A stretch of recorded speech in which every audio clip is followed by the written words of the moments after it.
कारण आम्ही ज्या पद्धतीनं भाव धरू तसा तो भगवान परमात्मा आमच्यावरती त्या ठिकाणी कृपा करणार आहे.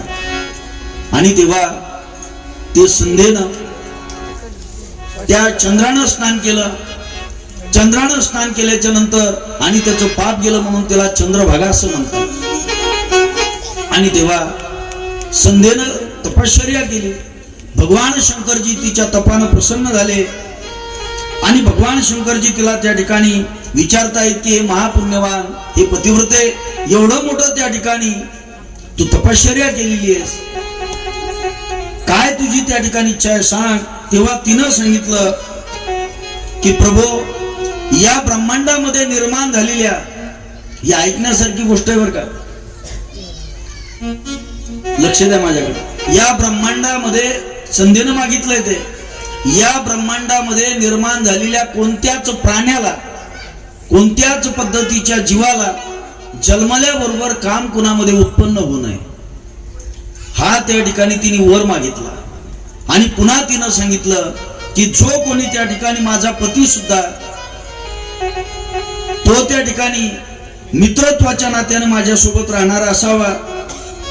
पतीशिवाय माझ्या अंतःकरणामध्ये कुणाबद्दलही त्या ठिकाणी कामभाव निर्माण होऊ नये. आणि जो व्यक्ती माझ्या पती व्यतिरिक्त जो व्यक्ती माझ्याकडे कामुकतेनं बघल त्याला त्या ठिकाणी नपुसकत्व प्रदान करावं, अशा पद्धतीचा वर संध्येनं भगवान शंकरजीला मागितला. तेव्हा भगवान शंकरजी त्या ठिकाणी प्रसन्न झाले आणि सांगितलं की चंद्रभागा नदीच्या तीरावर तपोभूमी आहे आणि तिथं मेघातिथी नावाचे ऋषी यज्ञ करतायत. तो यज्ञ 12 वर्ष चालणारा यज्ञ आहे आणि 12 वर्ष चालणाऱ्या त्या यज्ञामध्ये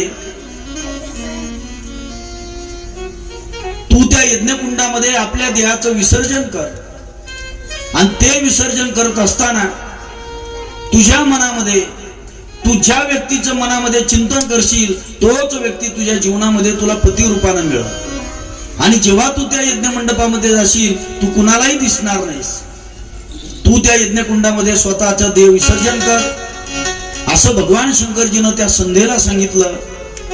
आणि ती संध्या त्या चंद्रभान पर्वताच्या जवळून वाहणाऱ्या चंद्रभागा नदीच्या तीरावरती आली आणि महान तपोभूमीमध्ये असणाऱ्या मेघातिथी नावाचे ऋषी आहेत, त्या ऋषीच्या आणि यज्ञकुंडाच्या जवळ येऊन सगळ्या ऋषी लोकांच्या समक्ष कुणालाही न दिसता त्या संध्येनं मनामध्ये वशिष्ठ ऋषीचं ध्यान केलं. आणि वशिष्ठ ऋषीचं ध्यान करत ओम नमः शिवाय म्हणून त्या मेघातिथी ऋषीच्या 12 वर्षाच्या चालू असणाऱ्या यज्ञकुंडामध्ये संध्येनं उडी मारली. आणि जेव्हा त्या ठिकाणी ती संध्या त्या यज्ञकुंडामध्ये उडी मारते तेव्हा यज्ञकुंडामध्ये दिव्य त्या ठिकाणी अग्नी प्रज्वलित झाला. आणि तेव्हा त्या संध्या ही भगवान सूर्यनारायणाच्या सूर्यलोकामध्ये गेली. अग्निकुंडामध्ये असल्याच्या नंतर भगवान सूर्यनारायणानं त्या तेजपुंज असणाऱ्या संध्येचे 2 शरीराचे विभाग केले, 2 तुकडे. आणि ते 2 तुकडे तेजोमय त्या ठिकाणी रूपामध्ये झाले. एक त्या ठिकाणी देवलोकांना प्रसन्न करणारा झाला भाग संध्येचा शरीराचा, आणि दुसरा भाग हा पितरांना त्या ठिकाणी संतुष्ट करणारा झाला. म्हणून एक संध्या जी झाली त्याला प्रातः संध्या त्या ठिकाणी नाव पडलं. आणि जी दुसरी संध्या झाली हिला सायं संध्या असं नाव पडलं. दोन्ही त्या ठिकाणी काळामध्ये सूर्यनारायण जेव्हा तेजस्वी रूपामध्ये राहतात, लाल बुंद त्या ठिकाणी सूर्याचं प्रतिबिंब असतं, तेव्हा जी सकाळी प्रातः संध्या केली जाते ही प्रातः संध्या देवलोकांना प्रसन्न करणारी आहे.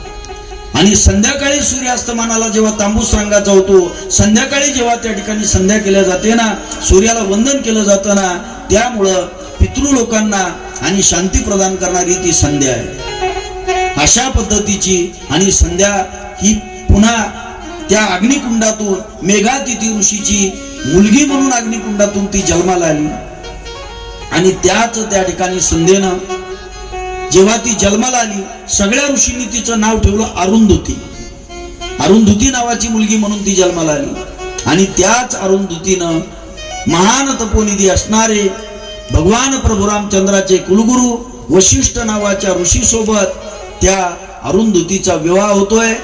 जीवनभर त्या ठिकाणी आपल्या पतीची एक निष्ठेनं सेवा करणारी ती अरुंधती माता आहे. हे सगळं कार्य भगवान शंकरजीच्या आणि कृपेनं घडलेलं आहे. तेव्हा सूत मुनींना शौनकादिकांनी प्रश्न विचारला, महाराज सतीनं भगवान शंकरजीचं सतीवर एवढं प्रेम असताना सुद्धा भगवान शंकरजीनं सतीचा का म्हणून त्याग केला, सतीनं का म्हणून अग्निकुंडामध्ये प्रवेश केला, हा कथाभाग आम्हाला सविस्तर ऐकण्याची इच्छा आहे. आणि त्यानंतर त्या सतीनं पुन्हा पुढचा जन्म घेऊन पुन्हा भगवान शंकरजी सोबत कशा पद्धतीनं विवाह केला, हाही कथाभाग आम्हाला सविस्तर ऐकण्याची इच्छा आहे. तेव्हा तो कथाभाग श्रवण करण्याच्या अगोदर सर्वांनी मोठ्या प्रेमानं 2 मिनिटाचं संकीर्तन करायचंय. हाताने टाळी, मुखाने नामचिंतन.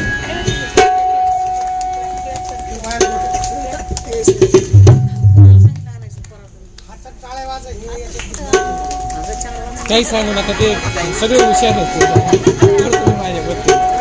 सभिलेल शिवा का नाम भोले भंडारी, सभिलेल शिवा का नाम भोले भंडारी, भोले भंडारी. बोला बोला, भोले शिवा का नाम भोले भंडारी, सभिलेल शिवा का नाम भोले भंडारी, सभिलेल शिवा का नाम भोले भंडारी, भोले शिवा का नाम भोले भंडारी, भोले शिवा का नाम भोले